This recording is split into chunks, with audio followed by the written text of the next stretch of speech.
Have you ever wondered if the president ever owned any exotic pets? Lost the nuclear launch codes? Or planned to assassinate a journalist?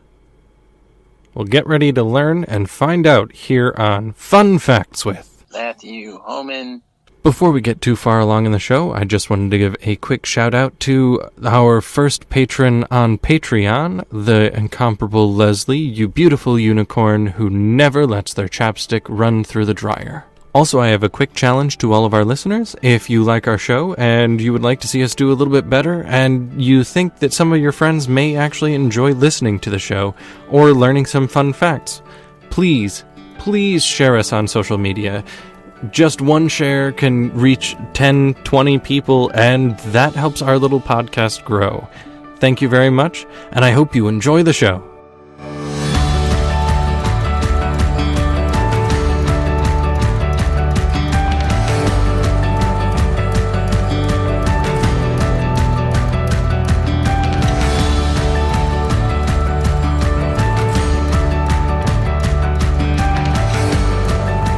So you heard the preview, so you know vaguely how this works. I have 3 categories for you. Each one has 3 facts in it, and one of the facts in each category is a lie. Each category also has a hint, and you get 1 50-50 per game, and you're trying to guess the lies. You get 1 official guess per category, but you can talk through with me however you want before you make that official guess. And yeah, it's pretty easy. If you get at least 2 of them right, you get to come up with some of your own facts and see if you can stump me later. Oh boy! Would you like to know the categories I have for you today? Oh, yes, sir. All right, so the facts I have for you today are history, science potpourri, and food. So which one would you like to start off with? Just food? Just food. Just food. Mm-hmm. Let's go with food for 400, Alex. All right. I unfortunately don't have an Alex Trebek impersonation, otherwise I would do it. Oh, man. I didn't mean to put you on the spot there. Oof. All right. So I'm going to read the 3 facts first, and then we can talk about whichever one you want to guess is the lie. And then once you make your official guess, we'll go down the facts as to what makes them true or lies. And if you want the hint, I can give you that as well. All right. So the 3 facts in the food category are Russia classified beer as a soft drink until 2011. Oh, this one I'm going to struggle with pronouncing this one. Number 2 is archibutyrophobia is the fear of peanut butter sticking to the roof of your mouth. That sounds like a pretty relevant fear. Or relatable fear, I mean, like, ugh. Yeah. It just makes me want to, like, while hearing it, you know. Yeah. No clue how to exactly pronounce it. Arachibutyrophobia? Yeah, that sounds perfect. Yeah. And then fact number 3 is coriander and cilantro are the same thing. Yeah, number 2 is false. Are you sure? I'm almost positive I've heard 1 and 3 before, yeah. You are actually incorrect. The false one in this... Number 3 is false? It's number 3. Coriander and cilantro are a part of the same plant, but they are not the same thing. The one describes... Okay, tripping me up. Yeah. The one describes the leaves and the stems. The other describes the seeds. Mm-hmm. Yep. Yeah, I read something about that not too long ago. I was not keeping up with the wordplay there, though. Oof. Yeah, yep. And then arachibutyrophobia, or however it's pronounced, it is true according to commonphobias.com. There's not a lot of information on it. No one knows the cause. It's most likely caused by getting peanut butter stuck to the roof of your mouth when you're a very small child, and then just being afraid of ever that happening again. That's what their website stated. So I was like, okay. And then according to BBC, in fact, I found the BBC article, which is what I'll be citing in the description of the podcast. According to BBC, on July 21st in 2011, Russian President Dmitry Medvedev, I don't know how to pronounce his last name, sorry, signed a bill that officially classifies beer as alcoholic. Until then, anything containing less than 10% alcohol in Russia had been considered a foodstuff or a soft drink. The move signed into law would allow ministers to control the sale of beer in the same way that spirits had been previously controlled. Russian consumption was already twice the critical level set by World Health Organization.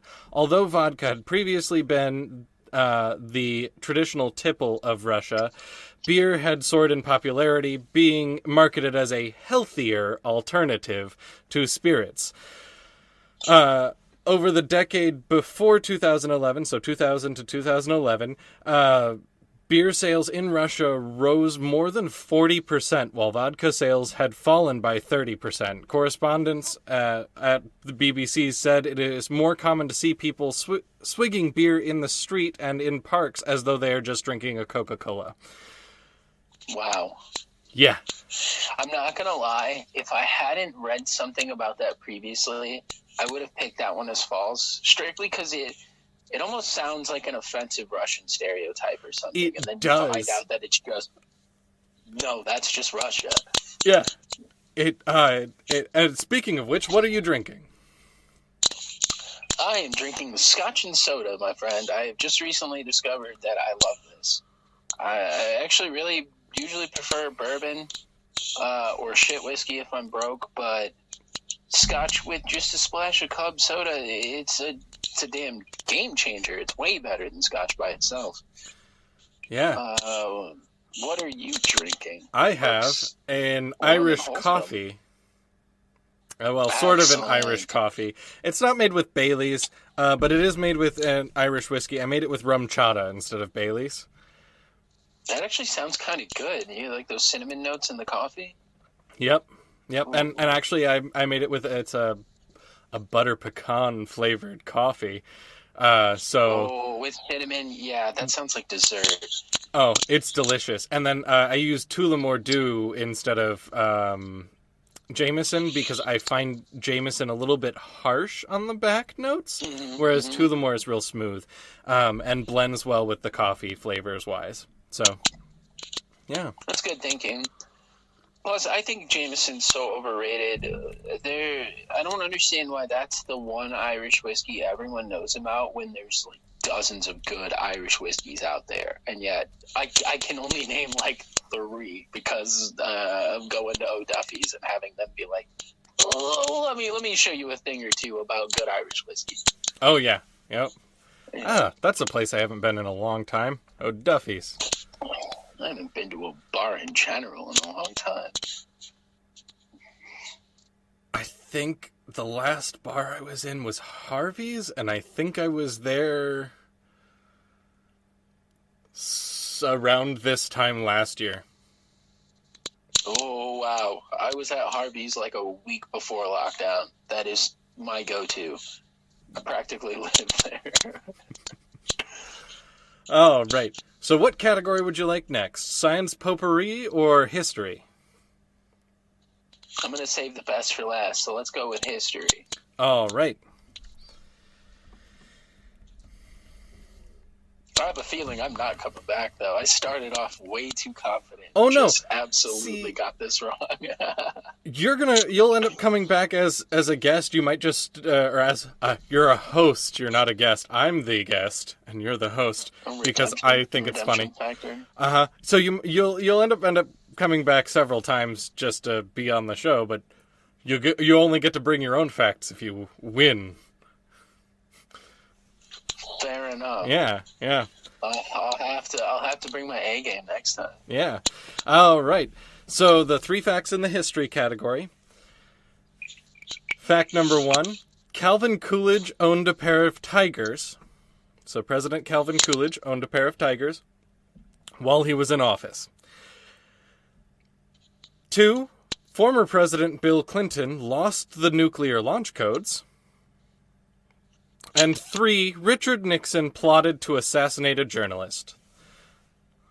They're presidentially. God, I hope number 2 is false. I'm pretty sure 3 is true, or at least I've read something about 3. 1, I have a feeling 1, if it is false, is you tripping me up. I want to say it would be like he owned a tiger and not a pair of tigers. But just out of the fact that I hope that this kind of fucking stupidity never happened. Wait, can I swear? I don't know. Can I swear? Yeah, absolutely. Oh, okay. 2 sounds so goddamn stupid. I hope it didn't happen, so I'm just gonna say 2. Well, are you sure? Sure you don't want the hint first? Oh, you can give me a hint. Give me a hint. The hint for this category is tigers, launch codes, and journalists. Oh my, one of these should be taken to the wizard.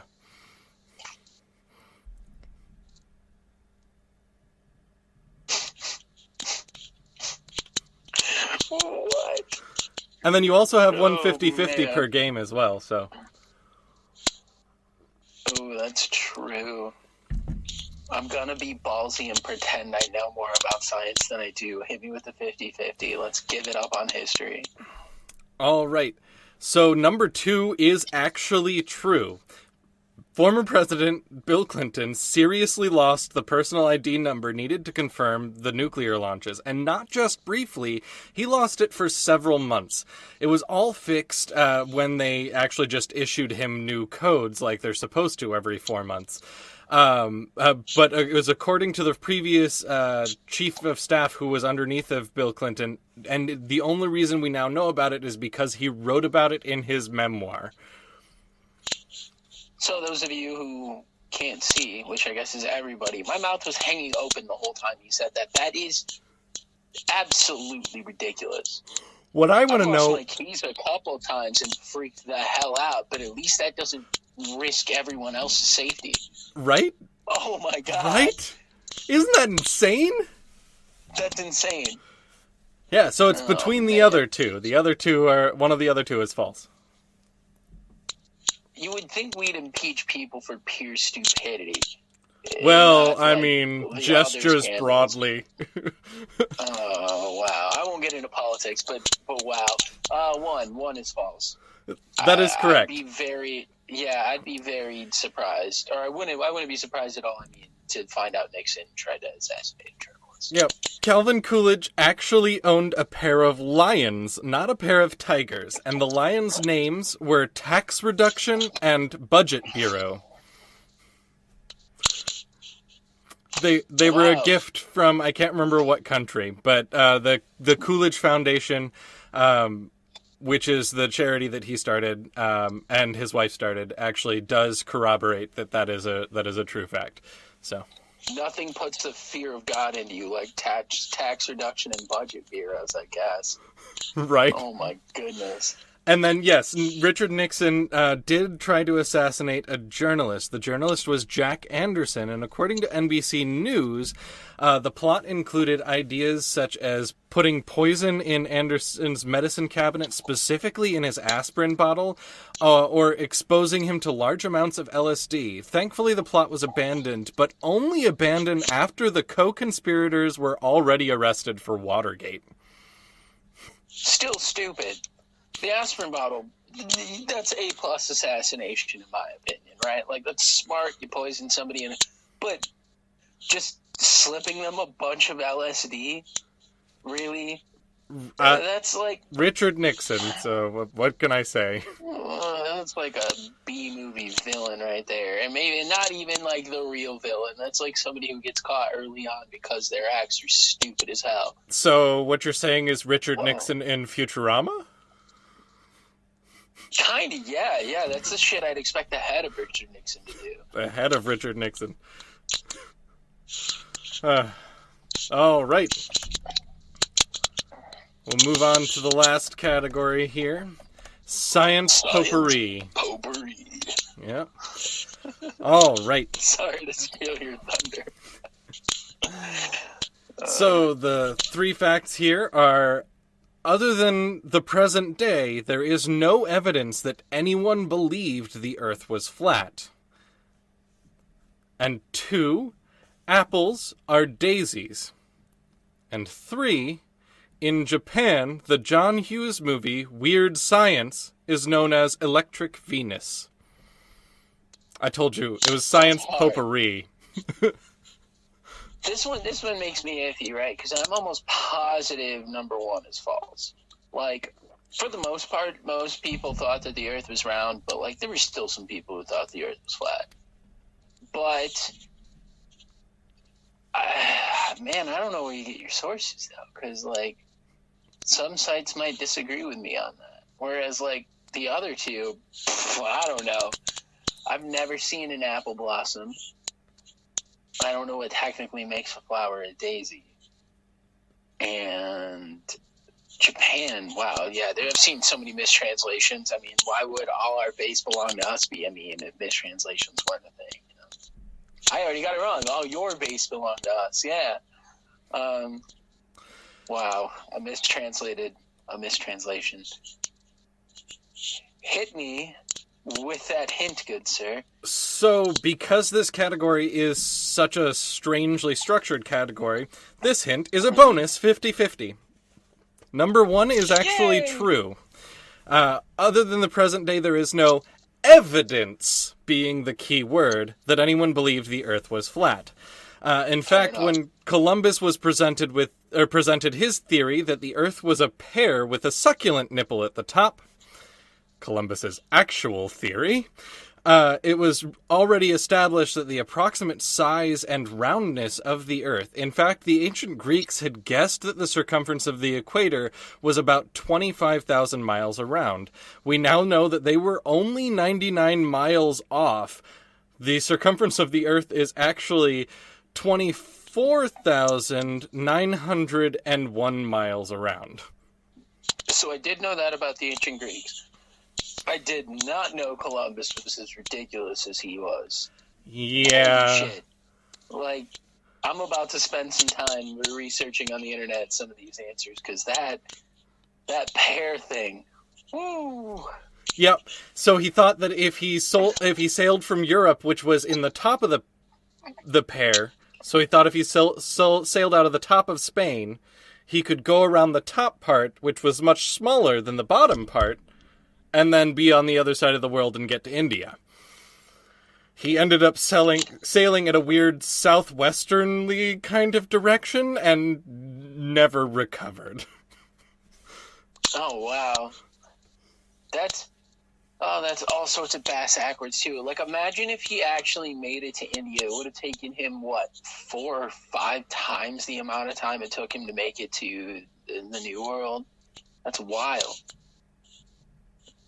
I don't even want to think about what would have happened to them if they tried. I mean, just looking at, like, Magellan's trip, where half the people got scurvy and damn near everyone else ended up dying before they made it around the world. Small fun fact, scurvy is the reason that marmalade exists. Actually, that makes plenty of sense. Mm-hmm. I'm surprised that we only have marmalade, actually. Why aren't there other, like, preserved... I mean, I guess there's lemon and lemon stuff, but I don't think I've ever seen, like, a lime jam or any of that. Yeah, marmalade's the one you hear about all the time. Most likely you don't find lime marmalade, at least not in the United States. However, we do find mixed citrus marmalade, which contains orange, lemon, and lime. Sometimes grapefruit. I've not seen that. I would totally buy that. Sometimes grapefruit. Grapefruit marmalade is real weird. I've seen, like, a lemon... I don't know what to call it. I want Curd? to say custard, but that's not it. Lemon curd? Like lemon curd, yeah. I like that.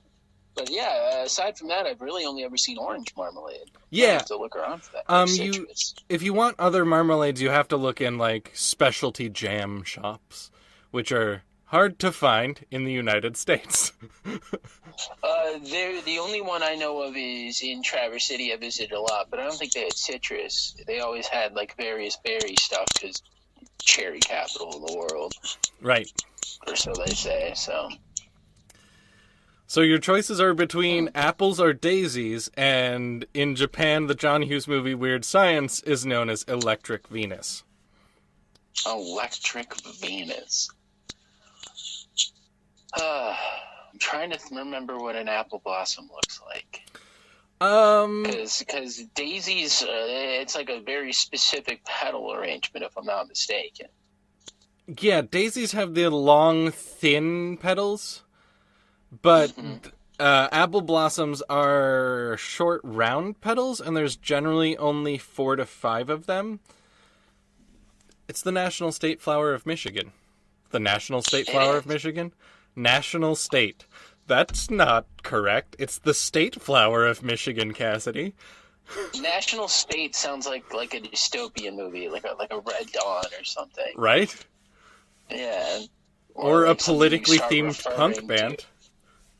Ooh, that could be. National state. Or like a George Orwell villain. Like the national state is watching. Instead of Big Brother. National state. Yeah, or whatever his next book would have been if he hadn't died writing 1984. Like, I see that being like, he went from Animal Farm to 1984 to some other warning against communism.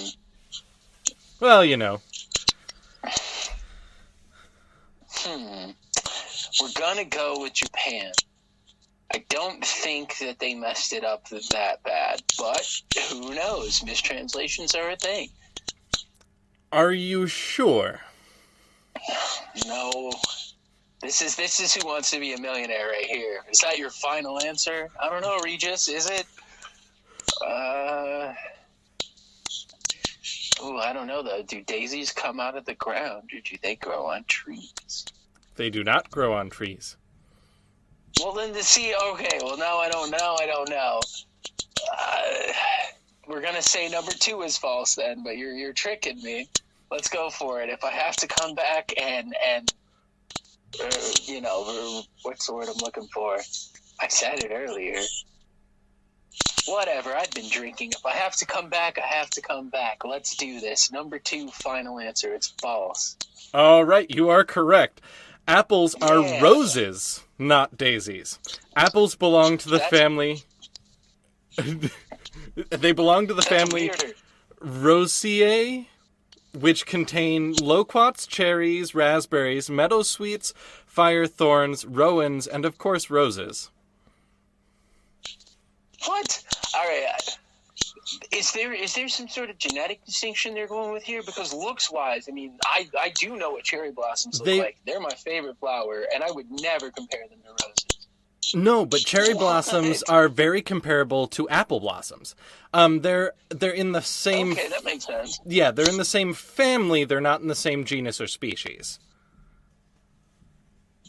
But that still makes them roses. Yep. Because the rose was the first one classified in that family. So that's why it's the family Rosaceae, or however it's pronounced, Rosaceae. Yeah. And it contains most edible fruits. Ever wondered how complicated biology is? Here's an example, because I majored in biology, and I don't know shit about plants. Like, literally nothing, as you can tell right now. So, wow. Learn something new every day. Yep, and then the only thing I could find on John Hughes' movie being mistranslated was actually just a picture of the cover, and the cover directly translated with Google Translates does say Electric Venus. So. Oh. Yeah. Interesting. Yeah, I'm sure it was more like Weird Science 2 Electric Boogaloo. That's the thing, right? Well, Weird Science is actually the John Hughes movie that has the weirdest name translations across most of the countries. I mean, go figure. Yeah. Weird. Yeah. I can't remember some of the other ones I read, but they were pretty quality. They were great. But yeah, so you got two of them right. Spend all this time on the internet.